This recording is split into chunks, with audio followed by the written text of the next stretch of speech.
Hey, good morning. This is Ogle's Fish Room. This is Sunday, a few days after Christmas. I hope everybody had a merry one. I certainly did. Spent a lot of time with the kids, grandkids, and all that stuff. Mushy stuff. Eee. Anyway, no, I had a wonderful time. Uh, anyway, this is my 75.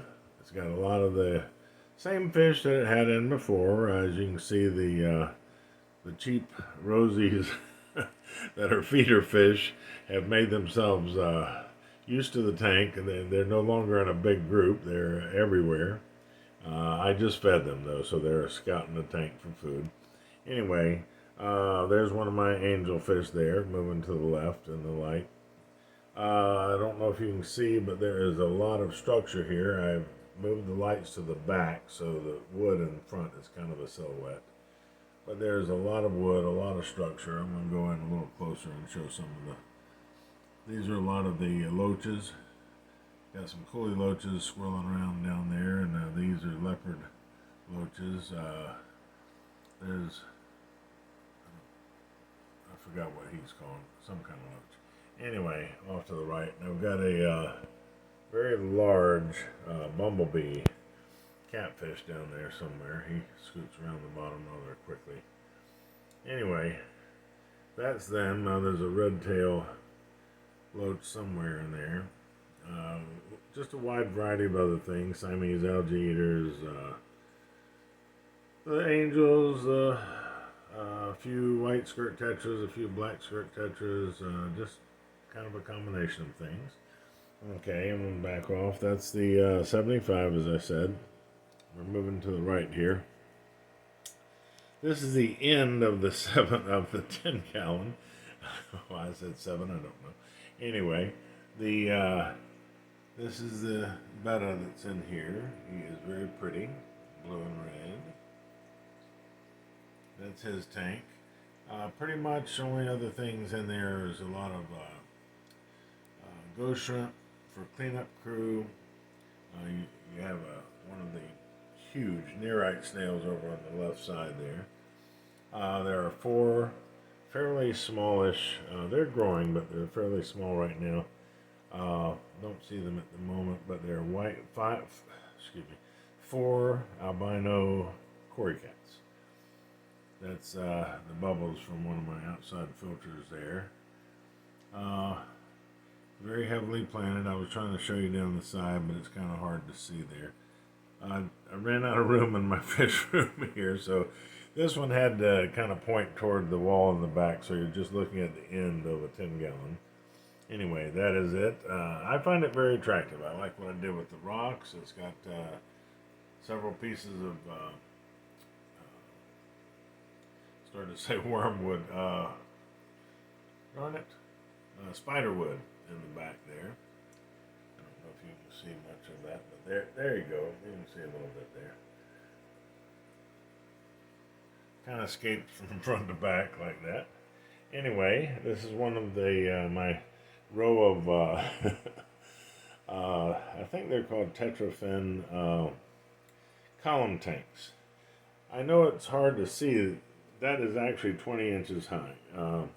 The base, which I like these because you can fit several in a small area, is 12 inches by 12 inches front to back, 12 inches from side to side. It's basically a 12-inch square, except for the fact that it's 20 inches tall. The top is 2 inches, which I find fascinating. I really like that. There's one of my submersible lights that have come undone. If you look carefully, you can see the suction cup on the end there. It's obviously stuck on one end, and the one end came loose. But I just squish those up underneath the hood, and they do a great job, and they can get wet, of course. Some people actually put them inside the tank. I don't like doing that. I like my lights to be above. I don't like seeing lights from the top. I don't enjoy that. This way the whole tank is lit beautifully. I'm trying to find there he is, one of my bettas. That's actually a female. She's called a, oh darn it, I'm forgetting my words here. Kind of the original design of the betta. Um, I apologize. I forgot the term. Anyway, her fins are more elongated, like the male version. She looks like a smaller male. All her fins are more pointy as compared to a normal, if you will, quote unquote, female that has very stubby, short fins. Uh, the name just escapes me at the moment, but anyway, she's one of those. Now, this is a male version of that in the tank next door. He is gorgeous. I've had him for quite a while now. He's doing beautifully. That's his tank. Got a lot of big rocks. Large Anubias there. A couple different pieces of Anubias, actually. I'm going to kind of back off and show the whole, the whole row here. We got a row of 4. This also has a female betta, which I don't see at the exact moment. She's blue. She'll be out in a minute, I think. She was out when I fed her. Anyway, we've got several Coley Loaches in here. We've got a clown pleco. And there he is. There's the clown pleco. Isn't he a cutie? Look at those stripes. He's a little teeny thing. He's only about 2 inches. There he is. Isn't he pretty? He's a pretty boy. There he is. Okay, he just popped out. Gorgeous. They aren't terribly expensive. They're usually a little above my price range. I think I bought them when they were having a 50% off sale on day after Thanksgiving, the Black Friday sale. There is I don't see him right now, but there is a glass knifefish in here. Usually he's out and about when I feed him, so I don't. But that whole thing that you're seeing here underneath the piece of spider wood is a cave. So he can go right in there, and it is huge on the inside of that. So he's got plenty of hiding area, which they like. Okay, that's his tank. This has an older betta that I consider enormous. See if he can spread his fins for us here. Come on, boy. See, I'm a pretty boy if I turn sideways. Let me see if I can scoot around here. Get a little closer. Sorry. Okay, where? Let's see if I can get you from the side. Well, he's just not gonna. He's not gonna show off for us this morning. Sweetie, turn sideways. There you go. There you go. Turn side. Ooh, see, I'm pretty. Look at all those colors, red, white, and blue. Isn't that gorgeous? Now he's just a common betta, which almost had the name there. Anyway, he's referred to as a common betta, which is very inexpensive. PetSmart, they run $3.99. At Pet Supermarket, they're about $5.99, something like that. They're still not very expensive.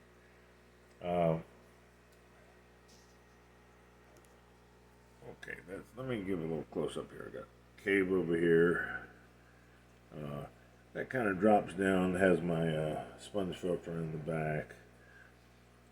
I've explained this before, but I like to, as you can see how thick the sand is there, I like to pretty much do the opposite most people do, where they're low in the front and high in the back on the substrate. I do just the opposite. I move everything forward, put rocks or some kind of structure to hold the sand back, and then my sponge filter goes kind of down in the hole in the back, so to speak, and I usually have large pieces of wood like you see here, and they go down in the back and have the plants on the top. Okay, that's their tank. Sorry, we're almost at 10 minutes here. I better move along. Okay, these are new. I moved the guppies out of this tank over to the long 20. This has 5 presently. Has 5 very small. There's some angelfish that seem to be doing well. I haven't had them very long, only about a week now, and they seem to be doing okay. This is their tank. I'm trying to move slowly here. I have another one of the glass knifefish in here. They did not get along well. I bought them together, but they did not seem to like that. They fought constantly. He lives in that cave. There's the. I was hoping the angelfish were going to come out. There are 5 and several coolie loaches. I like the coolie loaches and the ghost shrimp for cleanup crew. I think they do a fantastic job. Well, I don't know why the other ones aren't coming out, but anyway, that's their tank. And they are small. When they get. Some came out. There you go. See, I'm pretty. How pretty. Pretty boys and girls. Very nice. There they are. Lovely. Okay. Well, there are 5 in there. I just counted them when I was feeding them. I've been having. Okay, excuse me. Okay. Okay, this tank used to have the Harlequin Rasbora, but they moved over to a 29. And this has 4 pearl brahmies, if I can get them they're up top there. Very large Anubias. Oh, let me move that finger. We have, well, you can't see them, but there's several dwarf Cory cats, several Otocinclus, which usually are flirting all over the place.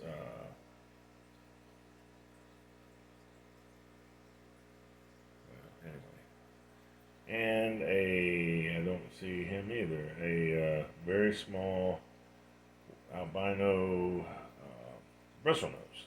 There you go. Well, I don't see anybody right now. Oh, there's one of the autos on the glass here. Or a leaf, well, he was there a second ago. Anyway, okay, that's their tank. Let me move along here. Try not to keep you too long. This is the 20 long. I moved all the guppies. I had guppies in 2 different tanks, but as you can see, there are a bunch of them, a lot of babies.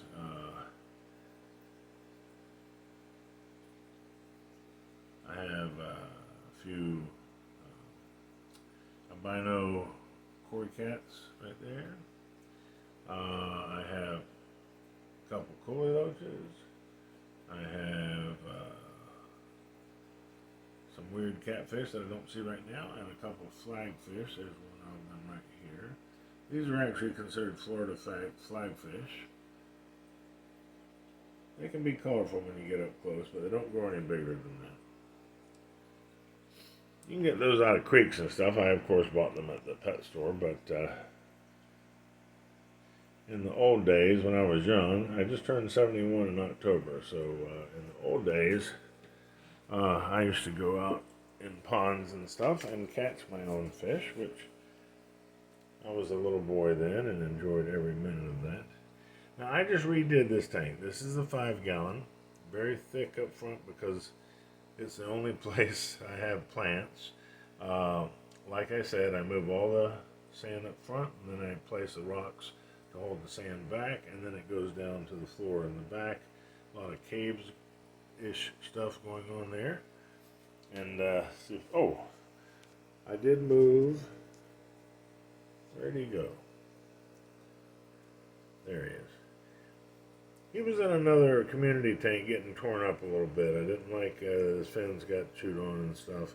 And he was probably competing pretty good for food. We got some large, darn it, I'm not sure I'm catching on. Oh, there, okay. There, large, that's a ghost shrimp there, but he's big. And Mr. Beta has only been in here since yesterday. I've been trying to watch him and see if he's okay. He seems all right. But as you can see, his fins got torn up in the community tank. I don't like that. Hopefully they'll heal up. He's got nobody in here but the ghost shrimp. And he can outswim them for food, so I'm not too worried about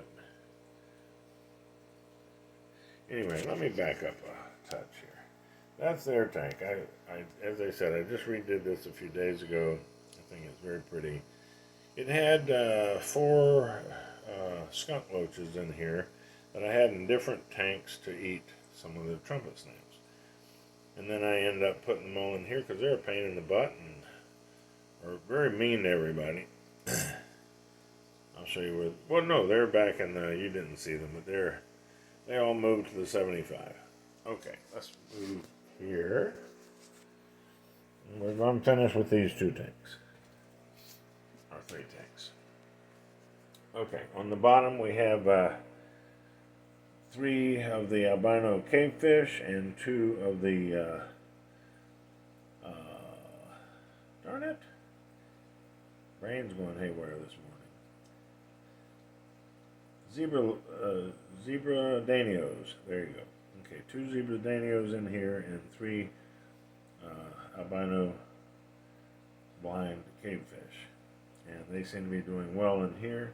They do move a bit, which is a little nerve-wracking if they were up here, but down here it's fine because I can hardly see down there anyway. So this is the 29. It has a female betta right here. Well, she was there a minute ago. Okay, she'll come back down in a second, hopefully. Anyway, this has got the Harlequin rasboras in it now. They're very active. It's got, that's an albino Pristella tetra, right there with the striped black and white dorsal fin. There's some normal ones of those in there that are darker. Let's see.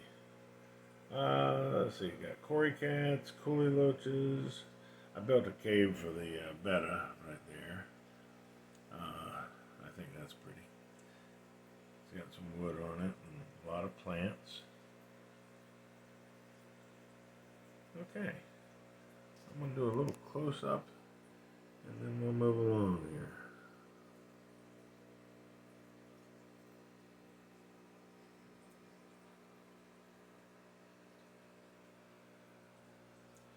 Okay, we got the 10-gallon, another 10-gallon column over here.